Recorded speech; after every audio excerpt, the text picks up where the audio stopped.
Shalom teman-teman semua, kenalin namaku Nathaniel. Jadi pada kali ini aku diberikan kesempatan untuk membawakan breakfast di episodenya yang keempat ini. Nah, berbicara tentang how to stop worrying, aku mau buat teman-teman untuk melihat situasi dan kondisi yang terjadi saat ini. Seperti yang kita tahu bahwa COVID-19 itu angkanya melonjak naik pada beberapa hari terakhir ini. Nah, Jakarta itu melalui gubernurnya Pak Anies Baswedan menyatakan bahwa akan melakukan kembali PSBB pada 14 September kemarin, ada hari Senin. Nah, efeknya apa? Pasar itu langsung turun, stigmanya negatif, jadi seakan-akan khawatir dan takut.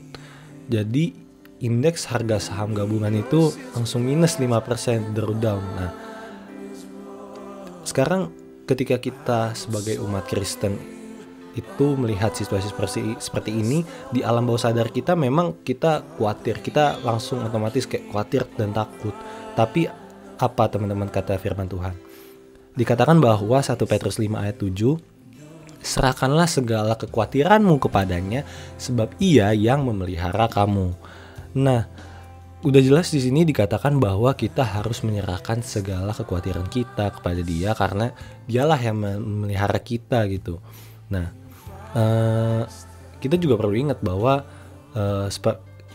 tangan Tuhan tuh senantiasa melindungi kita, ada untuk kita karena kita ini adalah umatnya.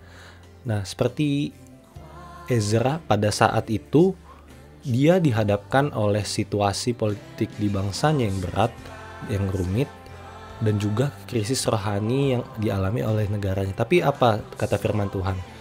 Tangan Tuhan senantiasa melindungi dia. Nah, berbicara tentang kekhawatiran gitu, aku jadi teringat tentang akan satu lagu yang ini, Still oleh Hillsong. Di satu liriknya ada ditulis bahwa I will be still and know you are God. Jadi gak ada alasan tuh sebenarnya kita untuk khawatir karena kita tuh bakal tetap still, kita bakal tetap diam, kita nggak akan terguncang oleh situasi yang ada seperti sekarang ini gitu teman-teman. Karena kita tahu bahwa Dia adalah Tuhan gitu. Nah, sekarang bagaimana sih kita menyerahkan kekhawatiran kita sama Tuhan?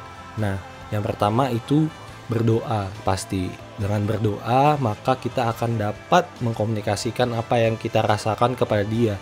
Nah, setelah itu pasti Tuhan akan memberikan damai sejahtera melalui Roh Kudus yang datang kepada kita setelah berdoa. Nah, selanjutnya apa? Kita harus bangun hubungan intim sama Tuhan. Yang kedua, kita harus bangun hubungan intim sama Tuhan. Hubungan intim ini dapat dibangun melalui baca firman Tuhan, merenungkan firman Tuhan pagi, siang, dan malam gitu teman-teman. Nah, aku mau bawa teman-teman ke analogi seperti ini.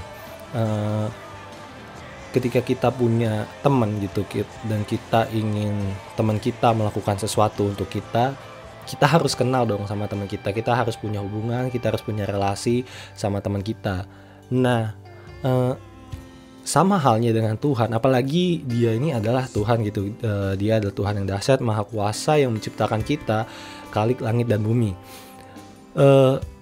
Ya kita harus deket gitu sama Dia. Kita harus bangun hubungan intim dengan Dia agar kita dapat menyerahkan kekhawatiran kita kepada Dia.